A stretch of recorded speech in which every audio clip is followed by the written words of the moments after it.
தமிழ்நாட்டு அரசியல்ல கடந்த சில நாட்களாகவே அப்படி ஒரு பரபரப்பு. சோஷியல் மீடியா பக்கம் போனாலே சும்மா தீ பறக்குது அப்படின்னு தான் சொல்லணும்.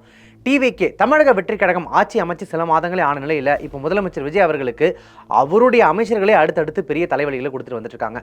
பொதுவாக ஒரு கட்சியினுடைய ஆட்சி அமையுது அப்படின்னா எதிர்க்கட்சிகள் தான் டார்ச்சர் பண்ணுவாங்க, இல்லை ஏதாவது ஒரு பிரச்சனை வந்துகிட்டே இருக்கும். ஆனால் சொந்த கட்சியில் இருக்கக்கூடிய அமைச்சர்களே இப்படி அவருக்கு தலைவலியை கொடுக்குறாங்க அப்படின்னா அதை விட வேறு பெரிய கவலை அவருக்கு வேறு என்ன இருக்கும்? அப்படி என்ன அவங்களாம் தலைவலியை கொடுக்குறாங்க?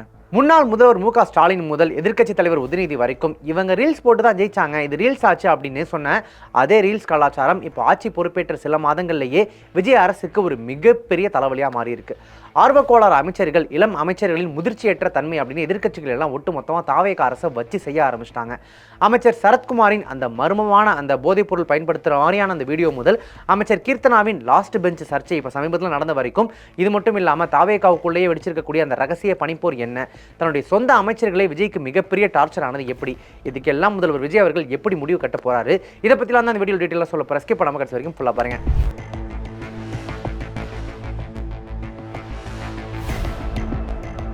முதல்ல ஒட்டுமொத்த தமிழ்நாட்டையும் அதிர வச்சது அமைச்சர் டி சரத்குமார் அவர் சம்பந்தப்பட்ட அந்த வீடியோ தான். சில தினங்களுக்கு முன்னாடி ஐபிஎல் போட்டி நடந்துட்டு இருந்த மைதானத்தில் அமைச்சர் சரத்குமார் அமர்ந்திருக்காரு. அங்கே அவர் எடுத்த ஒரு வீடியோ இப்போ ரீசெண்டாக சோஷியல் மீடியாவில் பயங்கர வைரல் ஆச்சு.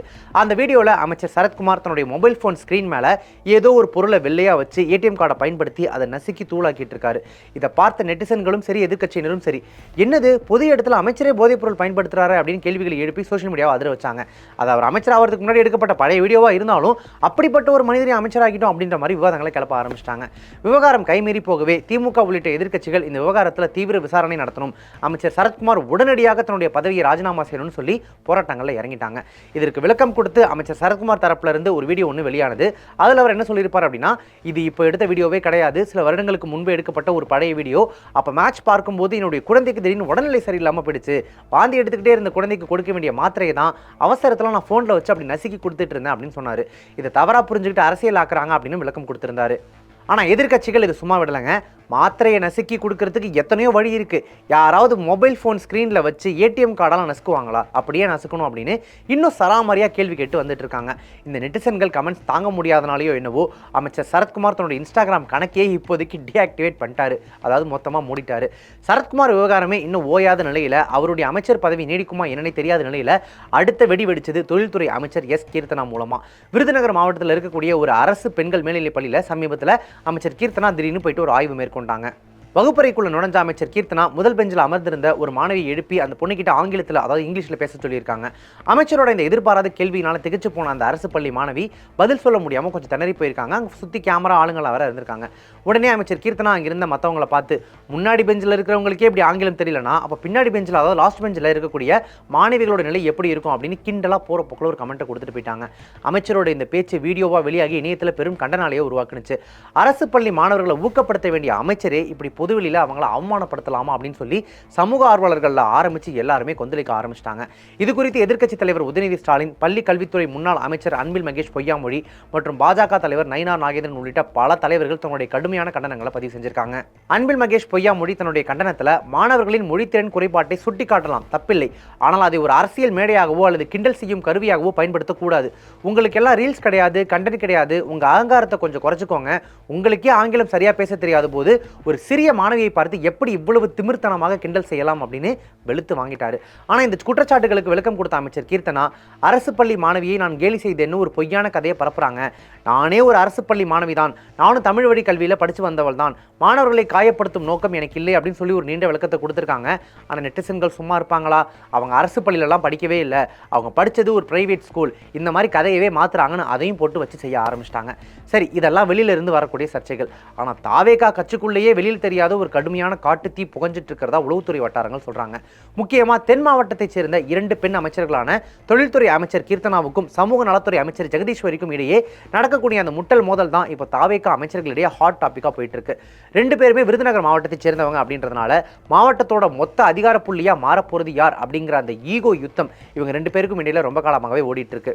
இந்த பனிப்போரால விருதுநகர் மாவட்ட அதிகாரிகளும் தாவேகா கட்சி நிர்வாகிகளும் இடியாப்ப சிக்கல்ல மாட்டிக்கிட்டு என்ன பண்றதுனே தெரியாம முடிக்கிறாங்க. ஏன்னா அரசு நிகழ்வுகள் நடக்கும்போது அதிகாரிகள் இந்த 2 பேர்ல யாருக்கு முதலிடம் தரணும், யாரை பின்னுக்கு தரணும், அரசு நிகழ்ச்சிகளுக்காக அடிக்கப்படக்கூடிய போஸ்டர்களில் யாருடைய பேரை முன்வரிசையில் போல்டா போடுறது, தாவேகா கட்சியில் இப்போ யார் சீனியர் யார் ஜூனியர் யாரை எப்படி ட்ரீட் பண்ணுறதுன்னு தெரியாமல் எல்லாரும் குழம்பி போய் கிடக்குறாங்க. இப்படி இவங்க 2 பேரும் மாறி மாறி அடிச்சுக்கிற அந்த விஷயங்கள் எல்லாம் சோஷியல் மீடியாவை அடுத்தடுத்து வீடியோவாக வெளியாகி வைரலாக ஆரம்பிக்க நெட்டிசன்கள் ஒரு பக்கம் செய்கிறாங்க, எதிர்க்கட்சி தலைவர்கள் ஒரு பக்கம் போட்டு செய்கிறாங்க. என்னடா இது அப்படின்னு தலைமை செம்ம கடுப்பாகி 2 பேருமே கூப்பிட்டு பயங்கரமாக கண்டிச்சு அனுப்பியிருக்காங்க. 2 பேரும் இப்படி எல்லா விஷயத்திலையும் முறுக்கிட்டு நிற்காதீங்க, ஒழுங்கா அமைச்சராக பொறுப்பாக நடந்துக்கோங்க அப்படின்னு தலைமை 2 பேரையும் பயங்கரமாக கண்டிச்சு அனுப்புனதுக்கு அப்புறமா அமைச்சர்கள் கீர்த்தனா மற்றும் ஜெகதீஸ்வரி 2 பேருமே சேர்ந்து ஜோடியா சிரிச்ச மாதிரியே ஒரு செல்ஃபி போட்டோவை எடுத்து தங்களுடைய சோஷியல் மீடியா பக்கத்தில் போஸ்ட் பண்ணி இனிமே வேற ஏதாவது கற்பனை கதை யோசிங்கன்னு கேப்ஷன் போட்டு இதெல்லாம் வெறும் வதந்தி தான், நாங்கள் பயங்கர க்ளோஸாக இருக்கும் அப்படின்னு காமிச்சுக்க ட்ரை பண்ணாலும் கூட இல்லை அதெல்லாம் பழைய கதை, இப்போ கட்சி மேலிடம் சொன்ன அப்புறம் 2 பேருமே பெருசாக வச்சுக்கிறது இல்லை, ஓரளவு ஒத்துமையாக தான் இருக்காங்க அப்படின்னு நம்மளை கன்வின்ஸ் பண்ண ட்ரை பண்ணாலும் கூட உள்ளுக்குள்ள 2 பேருக்குமான மோதல் ரொம்ப மோசமாக இருக்குன்னு இவங்களுக்கு நெருக்கமானவங்க சொல்கிறாங்க. இந்த பெண் அமைச்சர்களின் எல்லை மீறிய ஈகோ யுத்தம் ஆட்சிக்கு கெட்ட பெயரை உருவாக்குதுன்னு மாநில உளவுத்துறையினர் முதலமைச்சர் விஜயனுடைய கவனத்துக்கு கொண்டு போயிருக்காங்க.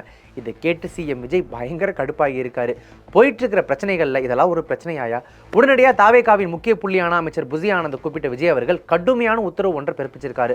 அந்த 2 பேரையும் ஒழுங்கா அமைதியா இருக்க சொல்லுங்க, தென் மாவட்ட அமைச்சர்கள் கிட்ட என்ன நடக்குதுன்னு பாருங்க, பெண் அமைச்சர்கள் 2 பேரும் நடந்துக்கிற விதம் கொஞ்சம் கூட சரியே இல்லை, இந்த மாதிரி தான் அமைச்சர் அப்படின்றதே மறந்துட்டு ஈகோயிஸ்டா இருக்கிறது எனக்கு துளி கூட பிடிக்காதுன்னு அவங்கள்ட்ட ரொம்ப எச்சரிக்கையா ஸ்ட்ரிக்டா சொல்லிடுங்க அப்படின்னு சிஎம் விஜய் ரொம்ப கண்டிப்பா பேசியிருக்காரு. இங்கே கவனிக்க வேண்டிய சுவாரஸ்யமான விஷயம் என்ன அப்படின்னா, அமைச்சர் ஜெகதீஸ்வரியை அமைச்சராக சிபாரிசு செஞ்சது வேற யாரும் இல்லை, புசி ஆனந்த் அவர்கள். அதே நேரம் அமைச்சர் கீர்த்தனாவை சிபாரிசு செஞ்சது ஆதவ் அர்ஜுனா. இதனால தான் இந்த சண்டை கட்சிக்குள்ள இன்னும் பெரிய லெவலில் பேசப்பட்டு வரதா சொல்றாங்க. தாவேகா அரசு அமைஞ்சதில் இருந்தே பொதுமக்கள் மற்றும் எதிர்க்கட்சிகள் மத்தியில் பெரும் விமர்சனத்துக்கு உள்ளாயிட்டு இருக்கக்கூடிய அந்த விஷயம் அமைச்சர்களின் இந்த ரீல்ஸ் கலாச்சாரம் தான். மருத்துவமனைகள், பள்ளிக்கூடங்கள், பேருந்து நிலையங்கள்னு எங்கே போனாலும் அமைச்சர்கள் ஆய்வு அப்படின்ற பேரில் ரீல்ஸ் போடுறதே வேலையாக வச்சிருக்காங்கன்னு ஒரு மிகப்பெரிய குற்றச்சாட்டு இருக்கு. இப்போ அவங்க திடீர்னு சர்ப்ரைசிங்காக நிறைய இடங்களுக்கு ஆய்வு போகிறாங்க, மருத்துவமனைக்கு போயிட்டு ஆய்வு பண்ணுறாங்க, ஸ்கூலுக்கு போய் ஆய்வு பண்ணுறாங்க, எல்லாமே ஓகே. அவங்கவுங்க வேலையை அவங்கவுங்க வந்து இந்த மாதிரி பர்ஃபெக்டாக பண்ணுறதுலாம் உண்மையாகவே சந்தோஷமாக தான் இருக்குது. ஆனால் போகிற இடத்துக்குலாம் எதுக்கு கேமரா எடுத்துகிட்டு போகிறாங்க, எதுக்கு அங்கே நடக்கிறதெல்லாம் எப்போ பார்த்தாலும் கட் பண்ணி ரீல்ஸாக போட்டு அவங்கள ப்ரொமோட் பண்ணிக்கிறதுல இருக்காங்க அப்படின்றது தான் இப்போ இங்கே மிகப்பெரிய குற்றச்சாட்டாகவும் கேள்விக்குறியாகவும் மாறி இருக்கு. சில நாட்களுக்கு முன்னாடி கூட ஆய்வுன்ற பேரில் ரீல்ஸ் போட்ட தாவேகா நிர்வாகிகள் சிலரை கட்சியிலிருந்தே விஜய் நீக்கியிருந்தார். ஆனால் இப்போ உச்சபட்ச அதிகாரத்தில் இருக்கக்கூடிய அமைச்சர்களே இப்படி சர்ச்சையில் சிக்கிறது தொடர்கதையாக மாறிடுச்சு. இதற்கு முன்னாடி அமைச்சர் விஸ்வநாதன் விவகாரமும் இப்படிதான் பெரிய புயலை கிளப்பினுச்சு. கடந்த ஜூன் மாதம் 21ஆம் தேதி மதுரை மாவட்டம் மேலூர்ல யோகா தினத்தையொட்டி ஒரு மாரத்தான் போட்டி நடந்துச்சுங்க. அதுல கலந்துகிட்ட சில மாணவிகள் வெயில் தாங்காம மயங்கி விழுந்துட்டாங்க. அப்ப அங்கிருந்த அமைச்சர் விஸ்வநாதன் அந்த மாணவிகளுக்கு முதலுதவி செஞ்சாரு.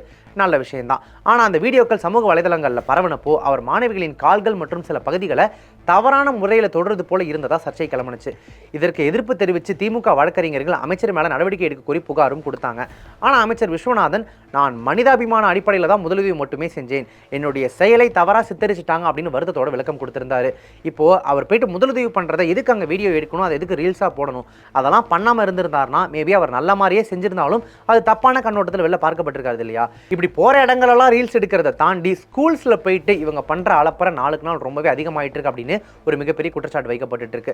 தாவேகாவினுடைய அடிமட்ட தொண்டர்கள் ஆரம்பிச்சு அமைச்சர்கள் வரைக்கும் ஸ்கூலுக்கு போறாங்க அப்படின்னா அங்க விஜய் அவர்களுடைய பெருமையை சொல்லி அதை பசங்களை சொல்ல வைக்கிறது, அல்லது விஜய் அவர்கள் உங்களுக்கு மாமா, அவர் உங்களுக்கு நல்லா பண்ணி கொடுப்பாரு அப்படி இப்படின்னு. இப்போ வந்து அவர் வெறும் நடிகர் மட்டும் இல்லை, ஒரு மாநிலத்தினுடைய முதலமைச்சர் அப்படிங்கும்போது அவர் பத்தின பரப்புரிய பசங்க பத்தியில பரப்பிக்கிட்டே இருக்கிறது சரி கிடையாது. ஸ்கூல்ல போயிட்டு அவரோட போட்டோவை மாட்டுறீங்க, அது வரைக்கும் கூட ஓகே. ஆனா அதை மாற்றத ரீல்ஸ் எடுத்து போடுறது, பசங்களை அவர் பேரை சொல்ல வைக்கிறது, விஜய் தூதியை பாடி அவங்களையும் பாட வைக்கிறது, இதெல்லாம் வந்து கொஞ்சம் கூட நல்லாவே இல்லை அப்படின்னு சொல்லி இந்த ரீல்ஸ் கலாச்சாரத்தை முக்கியமா ஸ்கூல்ஸ்ல அந்த வகுப்பறைகளில் நடக்கக்கூடிய விஷயத்தை பொதுமக்கள் ஆரம்பிச்சு நெட்டிசன்கள் வரைக்கும் எல்லாருமே பயங்கரமா குற்றச்சாட்டு சொல்லிட்டு இருக்காங்க. இப்படி அமைச்சர் விஸ்வநாதன்ல ஆரம்பிச்சு அந்த வகுப்பறைகளை நடக்கக்கூடிய அந்த ரீல்ஸ் விவகாரங்கள்லாம் அப்படி ஒரு பக்கம் அந்த பரபரப்பு அடங்குறதுக்குள்ளேயே இப்போ அமைச்சர் கீர்த்தனாவின் அந்த லாஸ்ட் பெஞ்ச் சம்பந்தப்பட்ட பேச்சும் சரத்குமாரின் வீடியோவும் தாவேகா அரசுக்கு பெரும் நெருக்கடியை கொடுத்திருக்கு.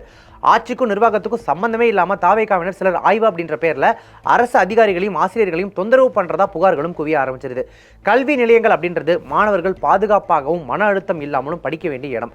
ஆனா இந்த ரீல்ஸ் கலாச்சாரத்தால மாணவர்களும் பெற்றோர்களும் அச்சத்துடனும் குழப்பத்துடனும் தர்ம சங்கடத்துடனும் இருக்க வேண்டிய நிலை ஏற்பட்டிருக்கு.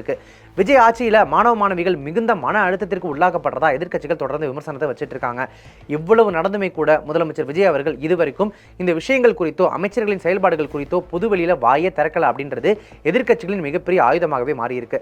அரசியல் பார்வையாளர்கள் சொல்றது என்ன அப்படின்னா, முதல்வர் விஜய் அவர்கள் உடனடியாக இதுல தலையிட்டு தன்னுடைய அந்த ஆர்வக்கோளர் அமைச்சர்களை கண்டிக்கல அப்படின்னா இந்த விமர்சனங்கள் இன்னும் பல மடங்கு அதிகரிச்சு ஆட்சிக்கே இது ஒரு மிகப்பெரிய முட்டுக்கட்டையாக மாறும் அப்படின்றதுல சந்தேகமே இல்லை அப்படின்னு சொல்லியிருக்காங்க. பொறுத்திருந்து பார்க்கலாம் தன்னுடைய அமைச்சரவையின் இந்த ஆர்வக்கோளாறு தனங்களுக்கு முதல்வர் விஜய் எப்படி முற்றுப்புள்ளி வைக்க போறார் அப்படின்றத. நீங்க இதை பத்தி என்ன நினைக்கிறீங்க? முதல்வர் விஜய் அவர்கள் தன்னுடைய சொந்த அமைச்சரவையின் இந்த ஆர்வக்கோளாறு தனங்களுக்கு எப்படி அவர் முற்றுப்புள்ளி வைக்க போறாரு? அமைச்சர்களின் இந்த ரீல்ஸ் கலாச்சாரம் மற்றும் இந்த ரீல்ஸ் மோகம், இதற்கு அடுத்தடுத்த சர்ச்சைகள் இதற்கெல்லாம் அவர் என்ன மாதிரியான நடவடிக்கை எடுத்தால் சரியா இருக்கும்? இந்த மாதிரி அமைச்சர்கள் ஆரம்பிச்சு அடிமட்ட தொண்டர்கள் வரைக்கும் ஸ்கூல்ல அங்க இங்க எங்க போனாலுமே அந்த ரீல்ஸ் எடுத்து போடுறத பத்தி உங்களுடைய கருத்துக்கள் என்ன? இது சம்பந்தப்பட்ட உங்களுடைய கருத்துக்களை மறக்காம கமெண்ட்ஸ் தெரியப்படுத்துங்க. இந்த மாதிரி செய்திகள் மற்றும் தகவல்களை உடனுக்குடனே தெரிஞ்சுக்கணும் அப்படின்னு நினைச்சீங்கன்னா நம்ம சேனலை உடனே இப்பவே சப்ஸ்கிரைப் பண்ணிட்டு மறக்காம ஃபாலோ பண்ணிக்கோங்க. Subscribe to One India and never miss an update.